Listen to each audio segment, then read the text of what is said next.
I don't know. You present things in a very journalistic way, so I don't know. Well, they're facts. You say, do it. Everything I just read you is a fact. Yes. What facts? What facts? I just read you the facts. I can read them again if you didn't hear them. Morgan, listen to this. I never hide what I do. I am being interviewed by you and by everyday media people come to this home and to the hills where I establish communities. And I tell what I think and what I do and what I plan. So if there is anything in what is so openly exposed that can be considered illegal. Well, you're committing. Before we dive into the full story, comment where you're watching from. And don't forget to like and subscribe so you don't miss the next one. Now, let's talk about one of the most intense and uncomfortable interviews you're going to see in a long time. What you're about to watch is a truly heated exchange between broadcaster Piers Morgan and a woman named Daniela Weiss, a figure who is widely known as the so-called godmother of the Israeli settlement movement.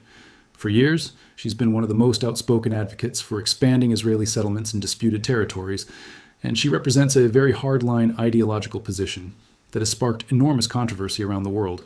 But here's where things get even more explosive. Daniela Weiss isn't just a political activist. To critics, she represents something much more extreme. In fact, political commentator Cenk Uygur has gone so far as to label her a terrorist because of her role in promoting settlement expansion and her views about removing Palestinians from certain areas. That accusation alone tells you just how polarizing this woman is. So when she agreed to sit down for an interview with Piers Morgan, you could already feel the tension building before a single question was even asked. And if you know anything about Piers Morgan, you know he's not exactly shy when it comes to confrontation. He's built an entire career around pushing guests into uncomfortable territory. But here's the interesting part. Even people who normally disagree with Morgan admit that once in a while, he locks in and presses a guest in a way that few interviewers will. You've probably heard the saying, even a broken clock is right twice a day. Well, in this particular exchange, Morgan doesn't hold back. He challenges Weiss directly on her views, repeatedly pushes her on the implications of her ideology, and forces a conversation that quickly turns tense, emotional, and at times almost surreal. And the result? An interview that feels less like a calm political discussion and more like a full-blown ideological clash playing out in real time. Because once Weiss begins explaining her worldview, what she believes should happen to Palestinians in Gaza and the West Bank, Morgan immediately starts pressing her on the moral, political, and humanitarian consequences of those ideas. What follows is a back and forth that becomes increasingly intense, with both sides digging in and neither willing to back down. And, as you'll see, the conversation doesn't just stay political, it becomes deeply personal, deeply moral, and incredibly revealing about how far apart these perspectives really are. We'll turn to the bigger picture, and Israel strikes today on Syria, as well as the Mossad conspiracies and anti-Semitism claims at the heart of the Epstein Files debate. We'll begin by talking to Daniela Weiss, who you just saw in that Louis Theroux clip, the leader of the settler group Nahala. Well, welcome to you, Daniela Weiss. Thank you for joining me on Uncensored. Let me start by asking you, Mrs. Weiss, you're known as the godmother of the Israeli settler movement. Is your ultimate ambition for all Palestinians to be removed from the West Bank and Gaza? You ask if it's my, it's what I want. It's not Yes. ambition. Ambition I put into positive things. I mean, when people have to move from one place to another, it's not a question of ambition. I think there is no choice now, especially after the massacre of the 7th of October. The Gazans finished their chapter of history in Gaza, and they will have the terrorists themselves will be killed in the attacks of the Israeli army, of Tzahal, and those who support them will have to go to emigrate to other countries. And I think as far as people who want to live normal life, I think the option to go to other countries in the world is a good option. But it's not a question of ambition. I have an ambition to settle Jews all over the vast areas of the land that was given by God to the Jewish nation, So this is my ambition. And in the midst of things, with the attacks of Arabs in different periods of history, and especially I emphasize now the last attack, the last massacre on civilian population, that was the end of the history of the Gazans in Gaza. But there are... It doesn't have to do with ambition. Okay, there are 2 million people living in Gaza. Half of those people are under 18 years of age. More than 20,000 Gazan children have now been killed since October the 7th. My follow-up question is, how many of the innocent Gazans, how many of the Palestinian children do you think should come to, say, Israel and to be allowed to settle there? To settle in Israel? Yes. Why? Why? If you're going to tell them, if you tell them to leave, well, because if you tell them to leave their home, and you say that they should live in other countries, why would Israel not want to provide a home for them? No. Because the conflict between Israel and the Gazans brought this chapter into its end. We don't take any chance anymore. Many soldiers told me, some of them from my own family, that they were witness to so much talk and propaganda against Israel. And I think that there shouldn't be anymore any touch, any connection with between the Gaza population and the Jewish state. Let them be in other countries. There's 100 million Egyptians in Egypt, so there will be another 500,000 Gazans in Egypt, and some will be in Indonesia, other countries. Okay, but if I suggest that we carve out an area of Israel to put the Palestinians, we just slice off. Let me finish. We slice off an area of Israel, and all the Israelis who currently live there have to leave and go and live in another country. Are you happy about that? Would you be happy with that? You have some psychological need to slice pieces of the tiny state of Israel? No, I'm just saying. What's this need? Listen, Gaza, as you know, well, hang on, let me finish. Gaza, as you know, is a very small territory. I'm talking about a similar sized territory. Is what? Gaza is what? I'm talking about, it's a very small territory. Gaza is what? Gaza is very small. And I know. So I'm talking about taking Indonesia. I'm talking about Africa is big. Let me finish. I'm talking about taking the Gazan people, the innocent Gazan people, not Hamas, but innocent Gazan people, and I'm talking about taking a piece of Israel and removing all the Israelis who currently live there and sending them off to other countries, and then you put the Palestinian people in that space in Israel. How would you feel about that? It's not a question of feel. It's not going to happen. Right. Why would that be wrong? Why would that be wrong, Mrs. Weiss? Why would that be wrong? Because it failed. We left Gaza in 2005, and we were promised that Gaza will be Singapore. And I didn't believe in it, but many Israelis did believe in it. And it turned into hell. Upper hell, down, lower hell, hell. And I think no more experiments. We are not a laboratory.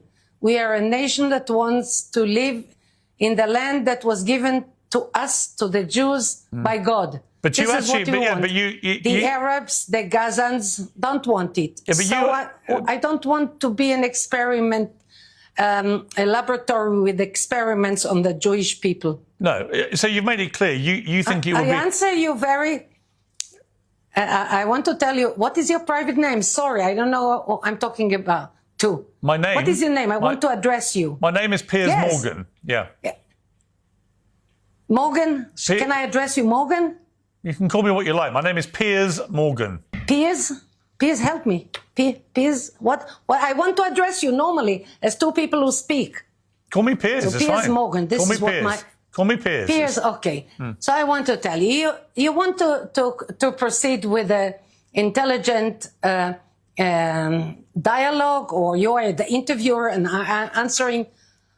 Let's continue. But if you want to repeat this experiment of putting Gazans in Israel, the answer is simple. It will never be. No, I heard you. I heard you. I just wonder. So much. Okay. I just wonder. Okay. Hang on. I just want to give you a question. I just wonder. Obviously, you're outraged by the idea of Palestinian people taking the place of Israelis in Israel, and I understand that. But what gives you the right to then tell Palestinian people, innocent people, children, who've had nothing to do with Hamas, what gives you the right to uproot? Well, let me finish. To uproot those people from their homes and expel them in what would be ethnic cleansing, which is a war crime, as you know. They attacked Israel on the 7th of October. Yeah. They massacred Jews on the 7th of October after we evacuated Gaza for their benefit. What is not clear in what I say? Well, what is not clear is that you have also, in going after Hamas in Gaza, massacred between 70 and 100,000 Palestinians. And at what point does that become disproportionate?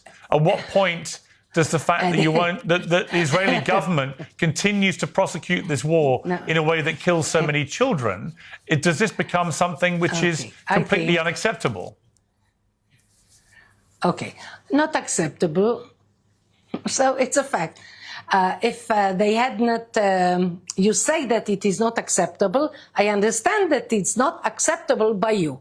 I think that if the Gazans hadn't started, the Hamas hadn't started the attack, there wouldn't have been a war. And we, for instance, as people who were evacuated from Gaza, in the past 20 years, I must say it's kind of a unpleasant confession for me, but this is the truth of the matter, that we haven't dealt with the idea of returning to Gaza, returning to our homes, because we said, okay, there was a contract, we gave it away, we didn't want it to happen, it happened, and that's it. The gates closed. Yeah, but here's the thing, here's the problem, Daniela. You have no right, Israel has no right to just take Gaza, to just take the West Bank, to expel take Gaza. To expel 8-9 million Palestinians. You have no right to do this. You have had no right to occupy Gaza for the last God knows how long. Where do you think you have this right to do all this? You're furious at the idea of any part of Israel being given up for Palestinians. Fine. Okay. But why would you then think it's fine for you to take over Gaza and the West Bank? May I ask you, why do you repeat the same question 3 times? You know, I don't see your face, so it's a kind of difficult without the gestures. Well, let me simplify it for you. What gives you the right? What gives you the right to think that you can expel millions and millions of Palestinians? Look here. I don't know if the viewers, the people who see your program, have the patience for a historical summary. As the State of Israel was established in 1948, 3 days after the Holocaust, and 3 years after the Holocaust, and 2,000 years after the dispersion, after the Romans dispersed the Jewish nation. And then somehow there is an ingathering of the Jews in the land of Israel, the biblical land. And the biblical land that we hold to now is very tiny. We tried, according to the partition plan first, to be satisfied with a tiny, tiny piece of land where we have independence. And then when we were small, I would say tiny, and even without Jerusalem, we tried to manage a Jewish independence in the biblical state of Israel, and we were prevented from living this way. I was born before the state of Israel, so I know all this history from my own flesh and blood and my own family, and my father wounded in the War of Independence. So we tried to live in a tiny land, and the Arabs didn't let us live. So then there was the 6-Day War, and where I live now was liberated. I say liberated because it's the heart of our homeland in the 6-Day War. And since then, we tried to live peacefully, and the Arabs don't let us. So how can you try to change facts? Now, you gave me a chance to relate a tiny summary of history. If you have another way to put it, please go ahead. Okay, I'll put it this way. I'll put it this way. I am a guest. Let me put it this way. The UK government has sanctioned you personally in May of this year. You were described as having been involved in threatening, perpetrating, promoting and supporting acts of aggression and violence against Palestinian individuals. You've been described as the head of extremist settlers. The vast majority of the international community, including the United Kingdom, consider the settlement illegal under international law.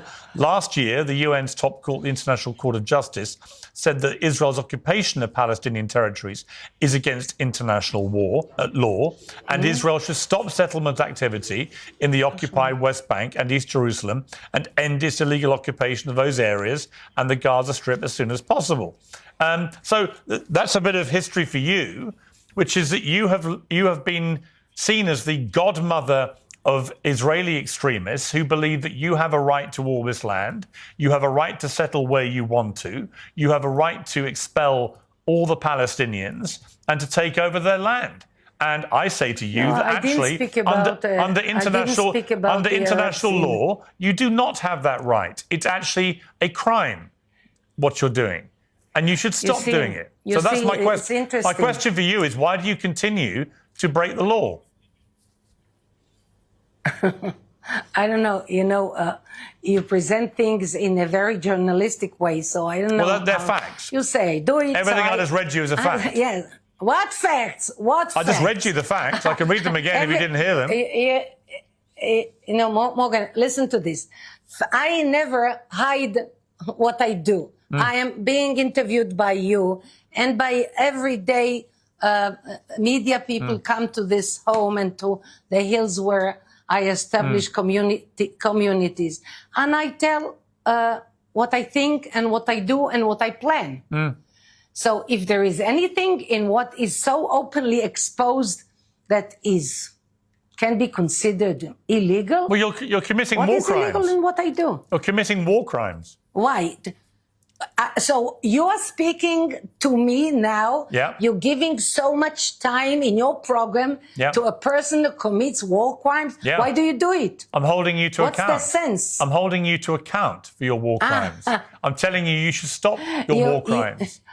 I'm telling you, you have no right to displace millions of Palestinians and kick them out of their homes. You don't have that right.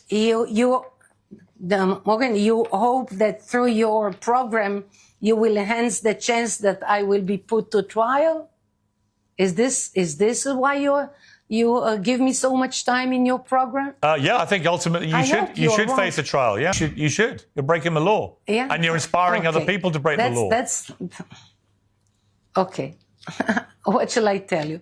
I don't think it's smart on my part to cooperate with a person if you want to do what you said, if I heard you well in the beginning of this program, that you want to give a chance for different people to express their views. Sure. This is journalistic. This is respectable. I've heard your views. I just don't agree with them. I've heard your views. But then you said you want to enhance the chance that I will be put to trial.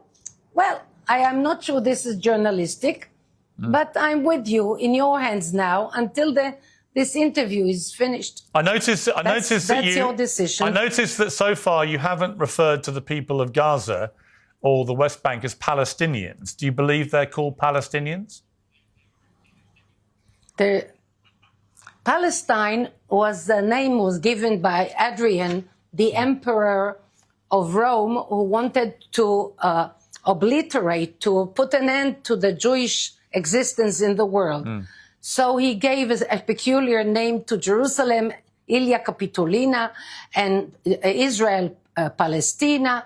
And he tried very hard. And indeed, we were dispersed. And somehow, after so many years and so much persecution, we returned. And we are a successful nation. But are they Palestinians? So why should I support the distorted idea of Adrian, who failed? And now, after the revival of the Jewish state, Arabs from different countries come here and want to enjoy the treasures.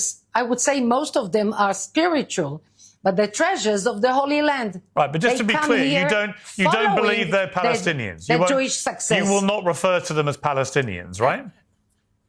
I think that Palestinians were invented by Adrian, and that the Arabs that come to Israel today want to get for themselves the success of the Jewish state that was created here after many years of dispersion. Okay, and Mrs. Weiss, how do you feel about the fact that over 20,000 Palestinian children have now been killed since October the 7th in Gaza?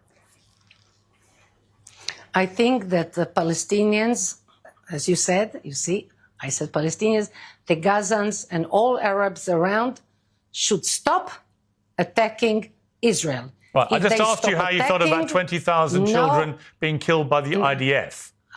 So how do you feel about that? I think that the parents should be very careful before they teach the children to hate Jews and to kill Jews. No, that wasn't my question. I warn the That wasn't my Arabs. question. Sorry to be persistent, but my question... That was your question. My question was, how do you feel... Answer. My question was, how do you feel... How do you personally feel about over 20,000 Palestinian children now being killed since October the 7th in Gaza? How do you feel about that? I think that Arabs, Gazans or Jordanians or Syrians, whoever, should be very, very careful with the way they educate the children. Yeah, that wasn't my question. Now, that wasn't my question. Many of them, Can you answer my question? Answer. That was my answer. So you don't to care? Your question. You have no thoughts about these children at all? You choose your questions, and I answer them of course. The way I believe is right. But just to be clear, you have nothing to say about 20,000 children being killed. Nothing at all. I have a lot to say about everything that happened as a result of the massacre of the 7th of October. I understand you care about Israeli Arabs children who Gazans died, as do I. But I'm able to care about both sides of children who've died. Why don't you care, seemingly, about the Palestinian children who've died? Why can't you express any sympathy or sorrow or empathy with the children who've died in Gaza? Are you able to do that? I warn all Arabs from all sides, from all borders, warn them, stop educating children to hate Jews. So just to be clear, I've now offered you three times. I made myself very clear. Oh, you've made yourself very clear. You asked me 5 times. I'm going to give you one last... You asked me 7 times. Okay, I'm going to give you one last chance to offer some empathy or sympathy or sorrow about the deaths of 20,000 children in Gaza. Are you capable of doing that? I can tell you that had you cared, and I don't believe you that you care a tiny bit about one killed person, if you do not use the means that you have as a media person to stop educating children. I gave you 4 chances. Jews. Okay, you gave me 7. You gave me 7. And you know what? You couldn't and give I a still damn, think could you? That You you are couldn't to give a blame damn. more than me. You don't care, and all you want is all the Palestinians gone. You can barely even bring yourself to say their name. All you want is to take over the West Bank and Gaza. You don't care how many die in the process. You want them all gone. You don't care, do you? That's the bottom line. As you said, the audience will judge. Yeah, they will. Daniela Weiss, thank you very much for coming on Uncensored. I appreciate it. I've got to be honest, that was one of the most shocking interviews I've seen in a long time. Not just because the conversation was heated, political debates get heated all the time, but because of the tone and the moments that really stood out toward the end of that exchange. The part that caught the attention of a lot of viewers was when Piers Morgan repeatedly asked Daniela Weiss a very direct question. Could she express even a little bit of sympathy for the civilians who have died in Gaza, especially the children? And instead of directly answering, she kept redirecting the conversation back to her broader argument about the conflict. That moment alone left many people watching feeling stunned because, regardless of political views, most audiences expect at least some acknowledgement that civilian suffering is tragic. Another controversial moment came earlier in the interview when Weiss suggested that Prime Minister Benjamin Netanyahu privately agrees with many of her views, even if he cannot openly say it. Whether that claim is accurate or not is something people will debate, but the statement itself added even more tension to an already explosive conversation. There was also her argument about what should happen to the people of Gaza, suggesting that neighboring countries could take them in. For many viewers, comments like that came across as extremely hardline, and it's one of the reasons her views generate so much criticism internationally. Later in the discussion, political commentator Cenk Uygur even told Piers Morgan that he believed Morgan had just interviewed someone he considers a terrorist, a statement that shows just how polarizing this figure has become in political debates about the conflict. And when you step back and look at the entire exchange, it's easy to see why the interview sparked such strong reactions online. But I want to hear from you. What did you think about that interview and the exchange between Piers Morgan and Daniela Weiss? Let me know your thoughts down in the comments. And if you enjoyed the breakdown, make sure to like the video and subscribe so you don't miss the next one. Thanks for watching.